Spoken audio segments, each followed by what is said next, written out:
Good morning from Luso. You know, I was surfing the internet last week and I saw a 98 Montero come up for sale. And there's, where are we at? Sorry, everything's in reverse for me. There's Cochise, the 94 that we have, and it's our 94 test vehicle. But it does not run. And we got it running for a little bit. You might have seen that video here on YouTube. But after we got it running, and it hadn't been running for 7 years, we found that the engine's actually needing some work too. It needs head gaskets, whole top end rebuild really. And it's just something that we don't have the time or inclination to do. This thing's got 400,000 miles on it. So instead, when this 98 Montero popped up for sale last week, I jumped on it. The only problem is that it's in Vegas and we're located in Flagstaff, Arizona. So I decided, you know what, it's no problem. I'll just get the vehicle shipped. I've done that plenty of times before. But the seller, cool guy, he offered to meet halfway in Kingman, Arizona. So I said, you know what, why not? It's been a while since I've had a little bit of an adventure. Now, a couple things I could have done, could have gotten like a buddy. We could have drove out there together and then brought it back. Or I could have used the QX56, gotten a U-Haul vehicle trailer, driven out there, and then towed this 98 back, which is like what I did to get Cochise here from Phoenix.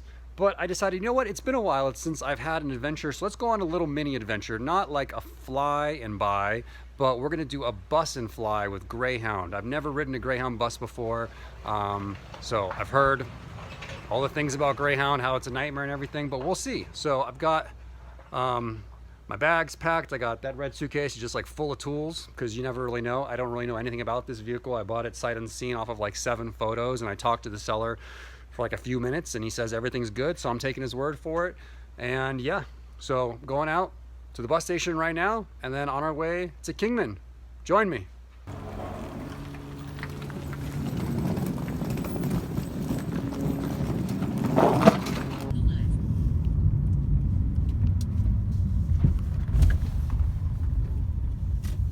Right up at the front here, good. Yeah, that's cool.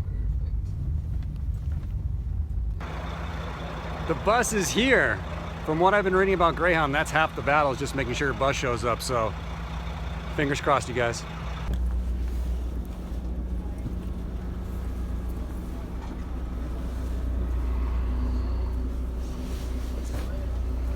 In case of emergency, we have 2 emergency exits located on the rooftop of the bus.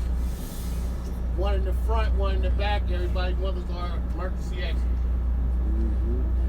If you have any, there's absolutely no drinking or smoking.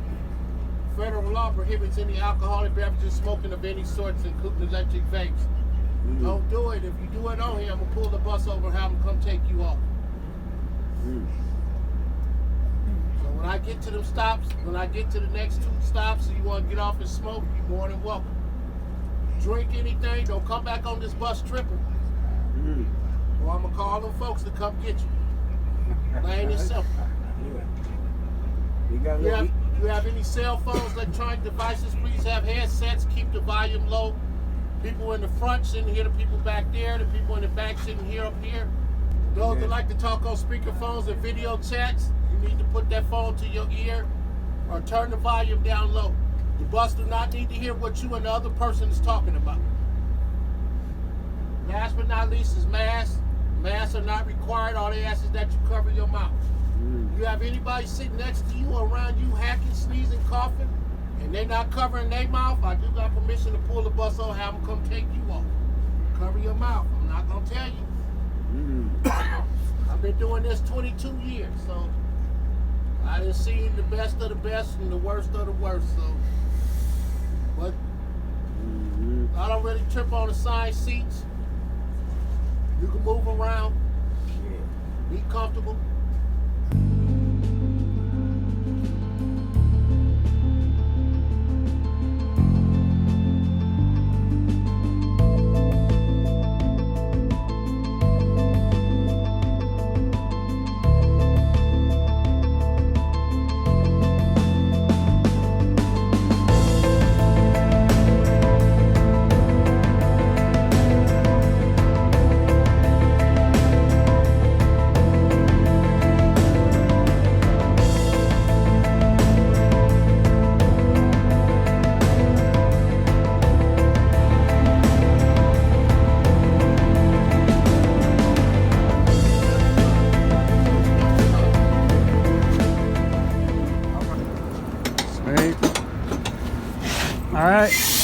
Have a good shift.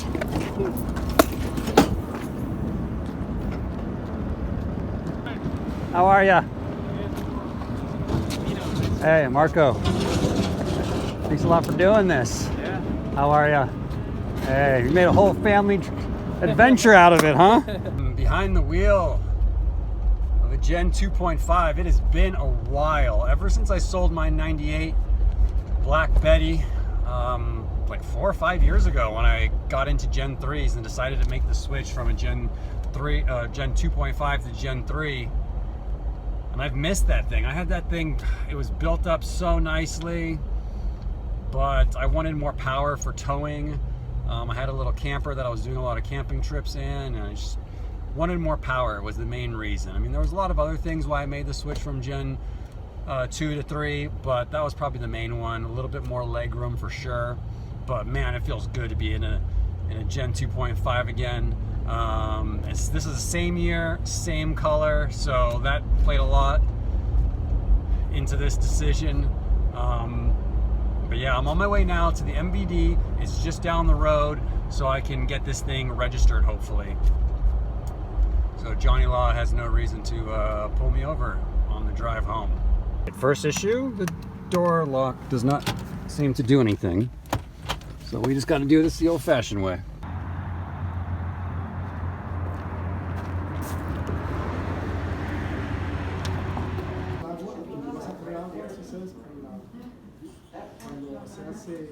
All right, got that taken care of. Got my temp tag here. That whole place was like a Dallas Cowboys convention, and then outside this whole town seems like it smells like weed. So, fun place. 36 bucks. 36 bucks for 2 years.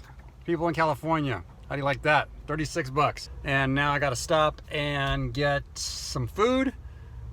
Maybe take a look at this thing. I haven't really looked at it at all. Maybe check the oil, coolant, stuff like that, and then hit the road. All right, just got a sandwich to go. Let's check the oil. That looks good. We'll check some other fluids here. And then I guess I'll hit the road. Let's check out, I think I'll definitely need to clean up this bird's nest. Wow, this is, I don't even know if I can get the coolant cap off. Let's try this.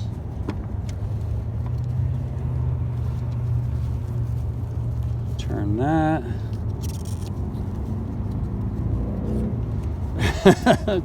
Okay. Let's move those out of the way. Whoops. I lost my pickup tube. Fell off there. Okay.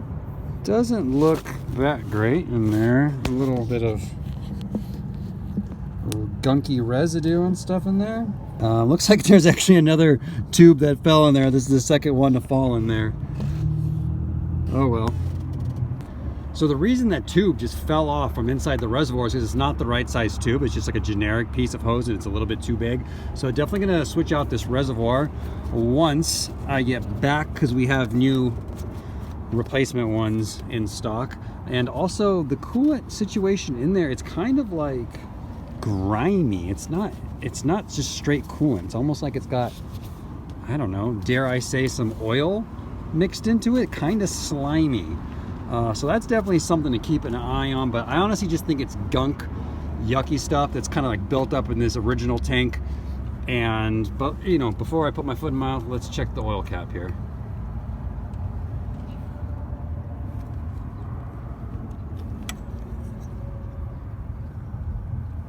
Look at, oh, that's not supposed to be in there. What is that, anise? Do you guys see that? Look at that. That's like metal. Gray metal film. Look at this. What is that?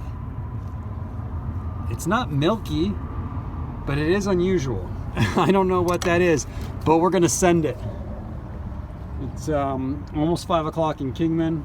It's about a 2.5, 3 hour drive to get back to Flag.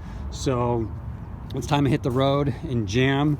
Might as well give you a quick look at this vehicle. Guy had a bunch of stuff attached to it, like the awning. It's got these new wheels with the Toyo AT3 tires. The spare one is brand new. You can see that's an FJ Cruiser wheel. Bunch of spare parts and fluids and everything, so that's awesome. Even gave me an air compressor. The guy even gave me 3/4 of a tank of gas. What a legend. So I'm not going to do like a full review, like full walk around. I'll do that once I get back to the shop for you guys, but I will do at least a quick walk around for you so you can see what this thing looks like. All right, gotta go. Onward. I figured I might as well just double check the gas just to make sure the gauge isn't wrong. Don't want to run out of gas in case that gauge is showing 3/4 of a tank, but it actually doesn't have anything in it. So let's see how much it takes. Yep, gauge is pretty much right. So we're good to go. Holy wind noise. I'm on I-40 heading east, and it's all coming back to me. Those road trips in my 97 and my 98. Wind noise inside the cabin is definitely a Gen 2 thing, as well as just having to be at a much higher RPM to maintain. Like I'm only going 70 miles an hour, and I'm at 3,000 RPMs, and just, you know, not having that fifth gear, you forget how much of a difference that really makes when you get used to a Gen 3. And I apologize if I'm yelling, but I feel like I'm gonna have to yell for you to hear me. But this vehicle, it's got a lot of stuff on it. You know, it's got ditch lights, CB antenna, bumper lights, window visors, an awning on the side. Like, there's a lot going on, plus the 33-inch tires. So there's probably a higher degree of wind noise on this one than maybe on my last one. But of course, that was years ago. I can't really remember. But let's see. It's been 11 miles since I left Kingman. For some reason, my anti-lock brake light just came on. So put that in the "what's that about" column. My cruise control doesn't seem to work, so there's that. And then I already mentioned the door lock issues, the door lock button not working. Then we got that weird stuff by the oil cap. So, you know, we're making a list of the things that I'll need to look into, but temperature staying cool. We're driving. It is what it is.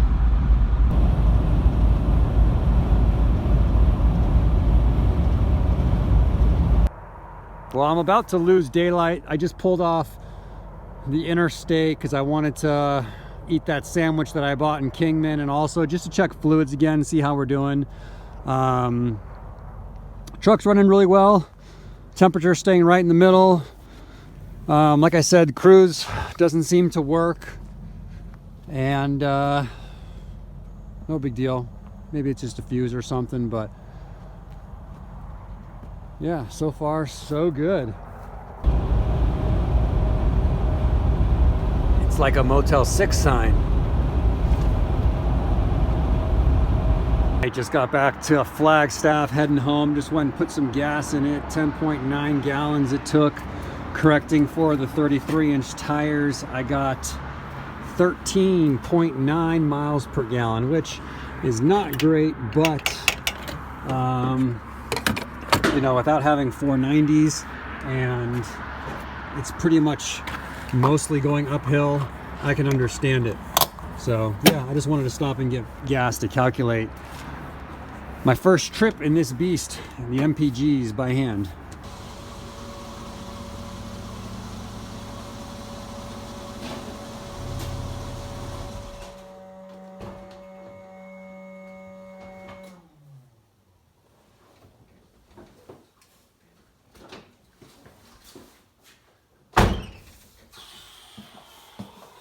All right, you guys, I'm home. We made it on this mini adventure. Not too crazy, only 160 miles away from home to go get this thing. Super cool of the seller to meet me halfway. But yeah, it did great.